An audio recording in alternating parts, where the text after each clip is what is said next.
우리는 3장 앞부분을 통하여서 교회를 섬기는, 즉 감독, 즉 목회자들을 위한 말씀을 들었습니다. 우리 그리스도인들은 교회 생활만 잘하면 되는 사람들 아닙니다.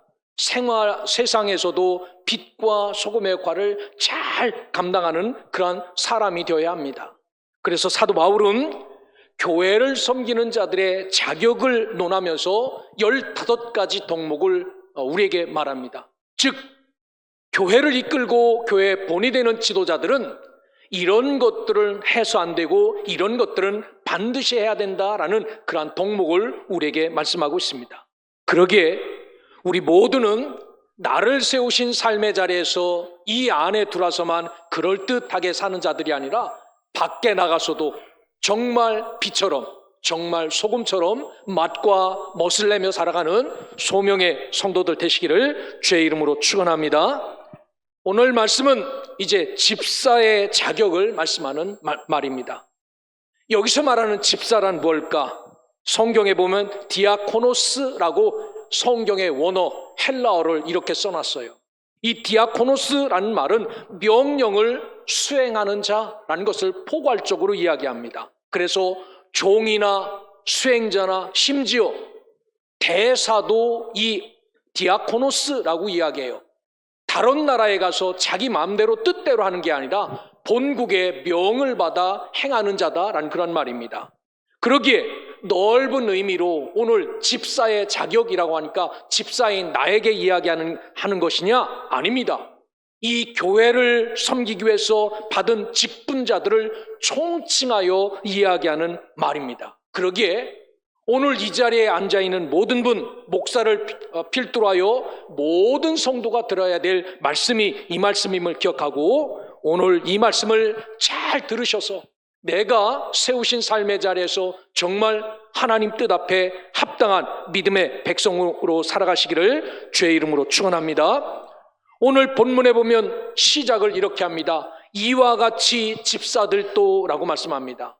이 집사의 자격을 논하기 전에 이와 같이, 무엇과 같이요? 앞에서 말했던 장로, 즉 지도자들에게 이야기했던 자격의 기준과 같이라는 그런 말입니다. 그들과 똑같이, 그들과 다를 바 없이 똑같이 우리에게 말씀하시는 말씀입니다. 그래서 8절은 이와 같이 집사들도라고 말합니다.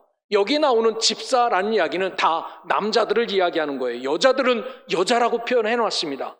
11절도 말씀합니다. 여자들도 이와 같이라고 말합니다. 나는 여자니까, 나는 남자니까 라는 것이 아니라 남자나 여자나 이 교회, 하나님의 집인 이 교회에 세움받은 모든 사람들은 하나님께서 세우신 성품을 따라 하나님이 세우신 자격에 합당한 삶을 살아야 된다라고 말합니다. 그래서 오늘 성경을 보면 남자에게 있는 특징이 있죠. 특성이 있습니다. 여자에게 있는 특성이 있습니다. 특별한 성격이나 취미나 모습이죠. 이런 것들을 우리에게 구분하여 이야기합니다. 특히 남녀 집사에게 전한 말씀을 대조해 보면요, 아주 정확하게 맞는 말씀이 기록이 되어져 있습니다. 8절에 보면 남자에게 일구이연을 하지 아니하고 라고 말합니다. 여러분, 예전에 남자는 뭐가 무거워야 된다고 말했습니까? 입이 좀 무거워야 된다. 이 말을 듣고 여기 가서 조잘조잘, 저기 가서 조잘조잘, 여기에서 이 말을 듣고 저기 가서 손바닥 뒤집듯이 확확 뒤집는 이런 사람이 되어서는 안 된다는 겁니다. 누가? 교회를 섬기는 우리가 이래서는 안 된다라고 말합니다. 그러기에 오늘 남자들은, 적어도 교회를 섬기는 남자 성도들은 어디에 가서나 일구이연을 하지 않는 자 되기를 주의 이름으로 축원합니다. 그러면 여자분들은 11절에 뭐라고 말합니다? 모함하지 말며라고 말합니다. 여자분들은 남자들보다 확실히 말이 많습니다. 인정하십니까? 인정하지요? 그런데 여자분들이 모이면은 자기 신앙 간증하는 것보다 누구를 꺼내놓고 이야기하는 것을 더 좋아해요. 개똥이나 순자나 막 꺼내놓고 이야기합니다. 여러분, 성경은 분명히 말합니다. 우리가 하나님의 집인 교회를 섬기는 성도라면 다른 사람을 모함하지 말라라고 말합니다. 특별히 남자에게는 일구이연을 하지 말고 여자에게는 모함하지 말라. 똑같은 입을 갖고 이렇게 쓰지 말라라고 말합니다. 뿐만 아니라 집사의 자격을 말하며 8절에 보면 남자는 술에 인박이지 아니하고 라고 말합니다. 11절에 보면 여자는 절제하라 라고 당부합니다. 여러분, 남자는 술 한 잔 들어가면요, 그때부터 어디에 빠지기 시작하면요, 방탕에 빠지기가 쉽습니다. 이게 들어가면요, 방탕해져요. 그것만 먹습니까? 더 다른 것을 찾아다니죠. 그러기에 이 교회를 섬기는 자, 목사로부터 모든 성도는 술에 인박이지 않아야 된다라고 말합니다. 남자분들은 잘 들으셔야 됩니다. 그리고 여자분들은 절제하라라고 말합니다. 절제하지 못하는 분들이 있어요. 말도 절제하지 못하고 물건을 사는데도 막 여자분들이 더 사지 않습니까? 그러기에 이 무절제하기 쉬운 특성이 여자에게 있는데 이것들을 잘 조절하여 사는 사람이 하나님의 집인 이 교회를 섬기는 사람들의 특성이고 모습이다라고 말합니다. 오늘 이 말씀을 들으며 우리가 이렇게 절제하며 말도 행동도 삶도 본이 되어 삶이 교회를 섬기는 사람이다라는 사실을 기억하고 이 모습으로 교회를 잘 섬겨나갈 수 있기를 주의 이름으로 축원합니다. 뿐만 아니라 남녀 집사에게 공통적으로 요청되는 말씀도 있어요. 8절에 보면 정중하라라고 말해요. 11절에 보면은 정숙하라라고 말합니다. 정중이나 정숙이나 이 원어 성경에 보면요, 셈노스라고 똑같이 쓰여져 있어요. 이게 무슨 뜻이냐면 위험 있고 아주 존엄함이라는 이런 뜻입니다. 그러니까 교회 교인들은 이 교회를 섬길 때 저기 꾀 볶을 때 꾀가 팍팍 튀는 것처럼 그렇게 아주 가벼운 삶을 살아서는 안 된다는 겁니다. 저와 여러분은 교회를 섬기는 사람들입니다. 하나님의 명을 따라 움직이는 사람들이에요. 이런 사람들은 정중하라는 겁니다. 위험 있게 존엄하게 움직이고 말도 하고 행동도 하고 해라라고 말합니다. 이것뿐만 아니라 성경에 보면은 2장 2절, 이 디모데전서 2장 2절에 보면 모든 성도들에게 덕목으로 꼽고 있는 것이 경건과 단정함에 대해서 이야기해요. 여기서 말하는 경건은 하나님께 대한 태도입니다. 하나님 앞에 마음과 뜻과 정성을 다하여서 드리는 경건한 삶. 뒤에 나오는 단정함이란 사람을 대하는 태도입니다. 사람을 대할 때 첫 모양이 이 사람은 나를 존중하는구나 라고 아주 단정한 모습이면요, 참 좋죠. 그런데 이 사람이 행동과 언어와 태도부터 이 단정하지 않으면 굉장히 기분 나쁘지 않습니까? 적어도 교회를 섬기는 사람이라면 하나님 앞에는 경건함, 사람들에게는 단정함으로 대하는 것, 이것이 성도의 덕목이다라고 말합니다. 사랑하는 소명의 성도 여러분, 오늘 누구를 만나든지 정중하게, 정숙하게, 경건과 단정함으로 살아가는, 그리하여 이 소명교회가 하나님 앞에 복이 되고 기쁨이 되는 교회가 될 수 있기를 주의 이름으로 축원합니다. 이어서 나오는 집사의 자격 9절에 보면 깨끗한 양심의 믿음의 비밀을 가진 자라야 할지니라고 말합니다. 여기에 보면요, 양심이라는 말을 상당히 많이 쓰고 있어요. 특별히 사도 서신에 보면 양심에 대해서 말씀하신 말씀이 한 20번 정도 등장합니다. 특별히 목회 서신에 더 많이 등장합니다. 그러니까 이 목회자는 양심에 가책이 되지 않는 삶을 살아야 돼요. 여러분들 제 속을 알고 있습니까? 제 속을 모르죠. 저도 여러분의 속을 몰라요.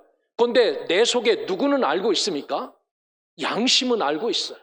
그래서 이 양심에 대해서 바울 서신은 20번 정도 이야기하는데 디모데 전서에도 4번이 나와요. 디모데 후서에도 2번이 나옵니다.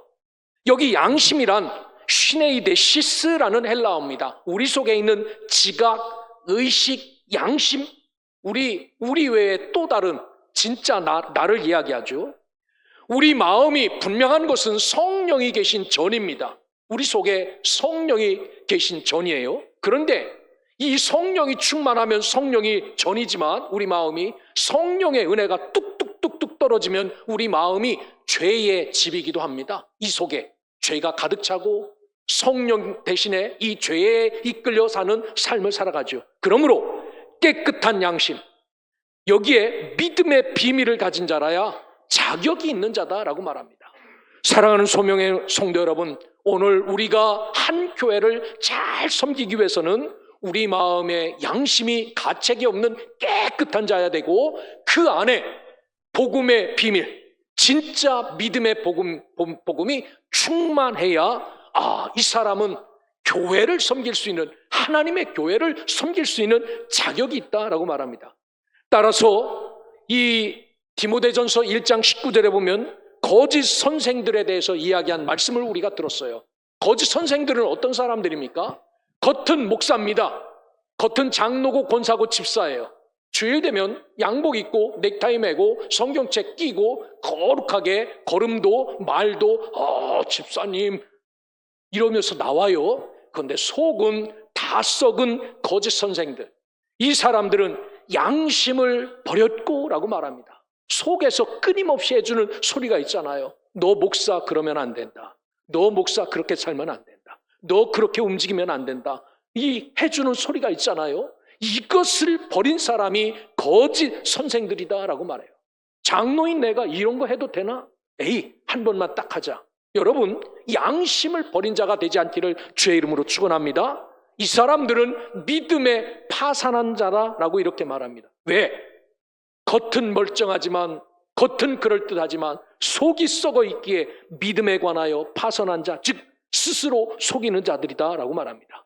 그러게 오늘 우리가 이 집은 하나님의 교회요, 하나님이 계신 성전이라면 이곳을 섬기는 저와 여러분들은 양심을 바로 지키고 믿음에 파선한 자가 아니라 믿음 안에서 복음을 단단히 붙잡고 살아가는 정말 깨끗한 성도로 살아가시기를 주의 이름으로 축원합니다. 그런가 하면 여기에는 감독, 즉 목사에게 요구하는 그러한 덕목도, 집사에게 요구하는 덕목도 똑같이 나오는 게 있어요. 그게 첫째가 뭐냐면 12절과 5절에 보면 각각 자기 집을 잘 다스리는 자가 해당이 돼요. 여러분, 목사의 집안도 잘 다스리는 목사가 훌륭한 목사고, 여러분 성도들의 집안도 잘 다스려져야 그 집안이 복 있는 집안이다라고 말합니다. 성경이 말씀하신 말씀이에요. 여러분, 여기에 열거된 덕목들은 보면 이에 이 사람들을 먼저 시험하여 보고 라고 말합니다. 즉 교회 안에 하나님의 일꾼을 세우고 하나님이 하실 일을 세우는데 가정도 온전히 세워지지 못했다면 이런 사람들은 제껴놔야 된다. 이 체크리스트를 우리에게 주시는 겁니다. 가정도 온전한 사람이 나 교회 일 하겠다고 나서서도 안 된다라고 말합니다. 그런데 깨끗한 양심, 믿음의 비밀처럼 내적인 게 있어요. 여러분, 우리가 속을 어떻게 합니까? 다른 사람을 그 메스 갖다 가슴을 쭉 갈라서 쭉 열고 여기 거짓도 들어있네, 여기 더러움도 있네, 여기는 성령도 있네, 이렇게 알아보면 얼마나 좋습니까? 그런데 우리의 속의 양심이나 우리 속에 들어있는 이 비밀스러운 복음의 양을 확인할 길이 없어요. 그런데 눈으로 아주 선명하게 드러나는 일들이 있습니다. 그게 뭡니까? 자기 집을 잘 다스리는가 여부입니다. 이 집이 하나님 안에서 모든 가족 식구가 사랑하고 위로하고 한 하나님을 섬기며 함께 믿음의 길을 걸어가는 것, 명백하게 들어가는 외적인 모습이죠. 이런 자들이 하나님의 세우신 이 교회를 섬길 수 있는 자들이다라고 말합니다. 그래서 오늘 본문에 보면 하나님의 집이 3번 나와요. 5절에도 나오고 15절에도 2번 나옵니다. 자기 집이라는 말도 2번 나와요. 5절에도 나오고 12절도 강조되어 나옵니다. 여러분, 가정과 교회가 대립되는 관계입니까? 아닙니다. 성경은 분명히 말합니다.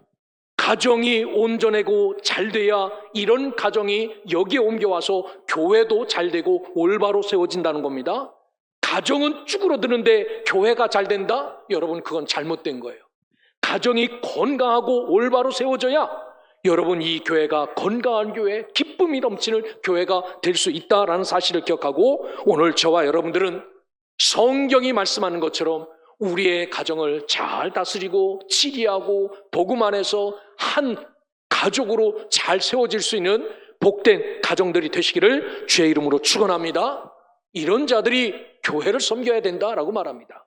뿐만 아니라 둘째로 공통적인 조항은 3절에 보면 목사들에게 하는 말인데 돈을 사랑하지 말라라고 말해요. 오늘 교회를 섬기는 평신도들에게는 더러운 일을 탐하지 말라라고 8절에 이야기합니다. 금전적인 문제입니다. 교회 안에서 돈을 따라 살면 그 교회는 더 이상 교회가 아니라 전쟁터입니다. 막 목사가 여러분에게 돈을 꾸어서 써요. 펑펑 씁니다. 감히 목사가 돈을 빌렸는데 목사한테 목사님 돈 빌려준 돈 주세요라고 할 수 있습니까? 여러분들끼리도 그럴 수 있어요. 그러기에 오늘 이 교회 안에서 물질을 따라 돈을 따라 살면 이 교회는 더 이상 교회가 아니라 전쟁터가 돼요. 그래서 하나님이 세우신 이 교회를 섬기는 사람들은 돈을 사랑하지 말고 여기에서 어떤 이유로도 돈으로 이해관계를 만들어서는 절대로 안 된다라고 말합니다. 그러기에 하나님이 주신 물질 족한 줄 알고 그것을 잘 관리해서 쓰시는 그런 분들, 그리고 이 물질에 욕심내지 않은 분들, 그리고 남의 것을 탐내지 않는 분들, 이런 자들이 이 교회 안에 기둥으로 세워져야 될 줄 믿고 여러분들도 이런 연약함에 넘어지는 자 없기를 주의 이름으로 축원합니다. 뿐만 아니라 집사나 저 목회자나 공통적인 조항이 또 하나 있어요. 한 아내의 남편이 되거나 한 남편의 아내가 되어야 된다라고 말합니다. 여러분 오늘 같은 날 여기에다 소주 담아다가 먹고 햇바닥에 좀 꼬부라져서 할렐루야 해가면서 여러분에게 설교하면 그 설교 아멘 하면 듣겠습니까? 오른쪽에는 민자, 왼쪽에는 거시기를 놓고 여러분들 복 받으세요 라고 말하면 여러분들 믿겠습니까? 성경은 교회를 섬기는 자가, 하나님의 집을 섬기는 자는 어떤 이유로도 한 아내의 남편, 한 남편의 아내로 살아가기를 성경은 말합니다. 이게 되지 않으면 이 교회가 치명적인 어려움이 있지요. 그러기에 돈과 이성 문제를 아주 깊게 관여해요. 이게 목회자나 일반 모든 성도나 똑같이 깨끗하라라고 말합니다. 사랑하는 소명의 성도 여러분, 이런 것에 깨끗하여 하나님을 아주 깊게 섬길 수 있는 믿음의 백성들 되시기를 주의 이름으로 축원합니다. 그리고 한 걸음 더 나가면 가르치기를 잘하며 9절에 보면 믿음의 비밀을 가진 자다라고 말합니다. 어떤 사람이 진짜 가르치기를 잘합니까? 하나님을 만난 경험이 있는 사람, 이분이 어떤 분인지를 분명히 아는 사람, 이분을 만나서 정말 이성적으로 완벽하게 거듭난 사람이 이 복음을 완벽하게 해석하여 다른 사람을 잘 가르치죠. 이런 사람이 하나님 앞에 이 교회의 기둥으로 세워져야 된다라고 말합니다. 그래서 10절에 보면 이에 이 사람들을 먼저 시험하여 보고 그 후에 책망할 것이 없으면 집사의 직분을 맡게 할 것이요 라고 말합니다. 여러분, 제가 여러분을 찾아다니면서 자격 있습니까? 한번 시험을 치고 수능 시험 치듯이 테스트할 수 있습니까? 여러분 없어요. 어딜 여러분을 다 따라다니면서 술에 인박였는지 아니면 마누라를 2명 놓고 사는지 어떻게 알 수 있습니까? 그런데 우리가 사람이 시험을 치게 만들고 사람이 이것을 조사할 수는 없지만 거룩한 교회, 이 교회 공동체가 오랫동안 지켜보는 겁니다. 이 교회에 등록을 해서 하나님의 자녀가 되고 세례를 받고 쭉 지나는 가운데 여러분 교회가 공감하는 겁니다. 아, 이 하나님의 세우신 이 교회 안에서 이렇게 깨끗한 성도는 이 직분을 줘도 되겠구나라고 찬성하고 동의할 때 이곳에 이 직분자가 세워지죠. 그래서 오늘 사람들을 시험하여 보라는 겁니다. 어떻게 시험할 수 있습니까? 우리 모두가 하나님 앞에 성실하게 살아가는지 아닌지, 이 사람이 세워지면 교회 망하요 라고 말하는지, 이 사람이 세워져야 교회가 세워집니다 라고 말하는지 보고 여기에 책망할 것이 없으면, 정말 눈꼽만큼도 부족함이 없다면 이런 사람들을 세워서 이 하나님의 집인 이 교회를 섬길 수 있게 하라라고 말합니다. 이런 자들이 세움을 받는다면 13절에 보면 이 집사의 직분을, 그러니까 우리에게 허락하신 직분을 잘한 자들은 아름다운 지위와 그리스도 예수 안에는 믿음의 큰 담력을 얻는다라고 말해요. 오늘 이렇게 깐깐하게 우리를 테스트해서 이 자리에 세웠는데, 이 세운 자리가 뭐 대단한 것인가 라고 생각하고 안 세워주면 뿔났다가 어떻게 해서 세움을 받았는데 딱지만 붙여놓고 마음과 뜻과 생각은 여기에 없다면, 이런 사람은 성도도 아니고 교인도 아니고 직분자도 아닙니다. 이렇게 잘 직분을 감당하면 여기에 아름다운 지위를 하나님이 허락하신다라고 말합니다. 뭡니까? 그분이 있어서 우리는 행복합니다라고 존경을 받게 된 것, 이렇게 된다라는 겁니다. 뿐만 아니라 믿음의 큰 담력을 그들이 누린다라는 겁니다. 더 큰 일을 하도록 더 큰 믿음을 그들에게 허락하여 주신다라고 말씀하세요. 그래서 예수님도 말하지요.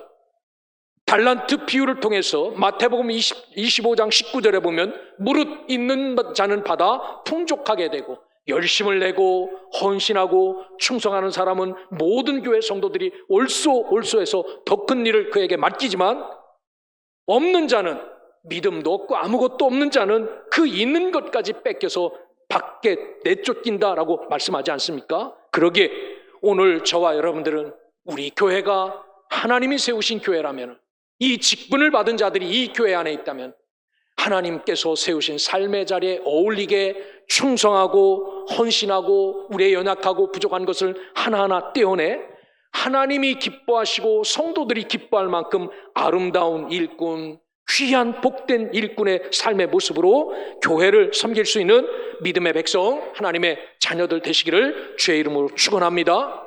정치꾼들도 자리를 세울 때 중요한 자리는 다 뭐를 하죠? 국회에다 불러다 놓고 청문회를 막 하지 않습니까?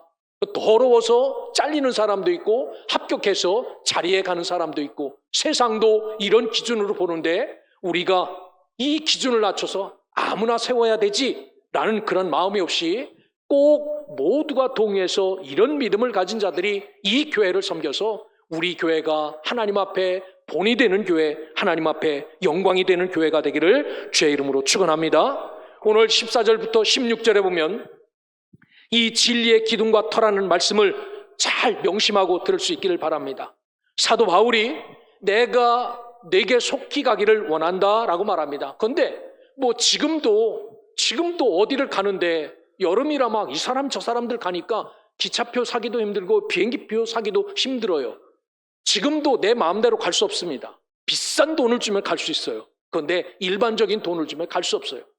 그런데 예전에 2000년 전에 마음 먹는 대로 갈 수 있었겠습니까? 그러니까 사도 바울이 디모데에게, 에베소 교회에 있는 디모데에게 편지를 쓰는 거예요.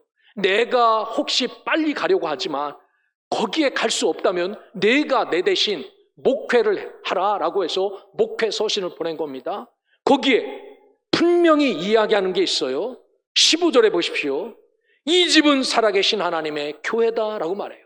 내가 목회하는 에베소에 있는 그 아데미 신전이 가득한 그곳에 세워진 그 교회지만, 그 교회는 다른 교회가 아니라 하나님의 교회, 살아있는 하나님의 교회다라고 말합니다. 그리고 그 교회는 진리의 기둥과 터니라라고 말합니다. 여러분, 이 진리의 기둥과 터는 무엇인가요? 교회를 가리키는 명칭입니다. 교회는 기둥이고 진리고 터도 진리고 진리로 세워진 것이 교회다라고 말합니다. 여러분, 진리가 무엇입니까? 무엇이 진리입니까? 우리가 믿는 진리가 무엇입니까? 바로 예수 그리스도가 아니겠습니까? 이분만이 우리의 구세주고, 이분만이 하나님이시고, 이분만이 육신을 입고 이 땅에 우리의 죄를 문제 해결하기 위해서 오신 분 아닙니까? 바로 이 진리 위에 세워진 교회, 이 진리 안에 있는 교회가 진짜 교회다라고 말합니다. 여러분, 오늘 우리도 교회란 예수 그리스도를 구주로 신앙 고백하는 공동체 아닙니까? 이때 주님이 말합니다. 내가 이 반석 위에 내 교회를 세우리니 라고 말할 때, 반석은 베드로를 가르치는 것이 아니라 주는 그리스도시요 살아계신 하나님의 아들입니다 라고 고백한 그것을 가르치는 거죠. 그것을 반석 삼아서 그 위에다가 하나님이 살아계신 교회를 세운다라고 말합니다. 그러기에 우리가 기억해야 될 것은, 이 교회는 사람이 주인이 아니다라는 사실입니다. 오직 하나님 한 분, 이 집은 그분이 통치하고 다스리고 그분이 이끄시는 집이다라는 겁니다. 그러면 우리는 이런 오늘 성경이 말하는 이런 자격 가진 모습을 갖고 순종하면 그분이 이끌어 가신 것, 이게 교회임을 기억하고 이런 진리와 기둥과 터 위에 이 교회를 잘 세워나갈 수 있는 믿음의 백성, 하나님의 자녀들 되시기를 주의 이름으로 축원합니다. 십자가만 걸려있다고 교회냐? 아닙니다. 똑같은 성경과 찬송가를 갖고 예배한다고 교회냐? 그것도 아닙니다. 그러면 어떤 게 교회냐? 성경이 분명히 말하고 있습니다. 참 교회는 교회 안에서 진리의 말씀이 바르게 선포되는 것이 참 교회다라고 말해요. 여기에 달달하고 맛있고 재밌고 웃음 있는 게 섞이는 것이 아니라 씁쓸해도 쓴 게 약인 것처럼 오직 하나님의 말씀만이 올바르게 전파되는 것이 교회다라고 말합니다. 뿐만 아니라 이 집은 살아계신 하나님의 교회요 진리와 진리의 기둥과 터니라 하는 그런 말씀에는 여기에는 막중한 책임과 의무가 있음을 우리에게 깨우쳐 주시죠. 다른 것 아닙니다. 하나님께서 왜 이렇게 엄격하게 믿음의 백성들을 선별하셨는가라고 말합니다. 어디에 내놔도 부족함 없는 그 모습을 이 교회가 가지고 있어야 되죠. 그래서 하나님도 어떤 것을 예물로 받았습니까? 흠 없는 것, 점 없는 것을 받았어요. 오늘 우리가 이렇게 살아야 됩니다. 진짜 이 교회 안에 있는 성도는 어디에다가 꺼내놔도 흠도 없고 점도 없어야 그게 진짜 교회다라는 사실을 기억하고 하나님 앞에 이런 모습으로 살아갈 수 있기를 주의 이름으로 축원합니다. 그래서 16절은 이렇게 말합니다. 크도다 경건의 비밀이여 라고 말합니다. 이야, 어마무시하네. 이 비밀스러움이라고 말하는 이야기입니다. 이 비밀이 그 누구든지 이 비밀을 맛보고 나면은 반대하는 자가 있을 수 없다라고 말합니다. 그는 육신으로 나타난 바 되시고 라고 말합니다. 예수 그리스도가 하늘 보좌를 버리시고 이 복음 안에는 하나님이 우리의 인간의 죄된 문제를 해결하려고 육신으로 이 땅에 오셨다라는 것을 이 복음 안에 다 담겨 있지요. 영으로는 의롭다 하심을 받았다라고 말합니다. 예수님께서 공생애 전에 예루살렘의 요단강에서 세례 요한에게 세례를 받을 때 하늘에서 비둘기같이 예수님에게 임하실 뿐만 아니라 이는 내 사랑하는 아들이다 라고 영으로 의롭다 하심을 받았습니다. 예수님은 천사들에게 보이시고 예수님의 말씀은 성경의 말씀처럼 만국에 전파되고 예수님은 세상의 말씀처럼 세상에 믿은 바 되시고 영광 가운데 올려가신 분, 이분이 바로 예수 그리스도다라고 말합니다. 이것을 가르쳐야 되고 이것을 나누어야 된다라고 말합니다. 그렇습니다. 오늘 우리 교회가 참된 교회가 될 수 있기를 주의 이름으로 축원합니다. 여러분, 말씀을 재미가 없다, 맛이 없다라고 해도 저는 이 말씀밖에 들 게도 없습니다. 섞지 않은, 이스트가 들어가 있지 않는 순수한 말씀. 이 말씀이 결국은 우리를 변화시키고 결국은 이 말씀 때문에 우리가 거듭날 수 있다는 사실입니다. 아무리 교회를 재미있게 이끌어도 그 재미있는 것에서 거듭난 것을 지금까지 한 번도 보지 못했어요. 그럼 어떻게 우리가 이 교회를 진실하게 섬길 수 있는가? 맛이 없지만 무교봉처럼 딱딱하고 아무것도 들어있지 않지만 이 말씀을 꿀꺽꿀꺽 먹을 때 하나님이 우리에게 도전도 주시고 은혜도 주시고 만나도 주시고 변화시켜 주셔서 새 사람으로 거듭나 이런 사람이 이 교회에 일꾼이 되어 세워지고 이런 사람들을 통하여 살아계신 하나님의 집이 가꿔지고 만들어질 수 있다라는 사실을 기억하고 하나님의 은혜 안에서 하나하나 잘 다듬어져서 주님이 가장 기뻐하시는 교회 안에서 가장 기뻐하는 성도로 이 교회를 잘 섬길 수 있는 우리 소명의 성도들 되시기를 주의 이름으로 축원합니다.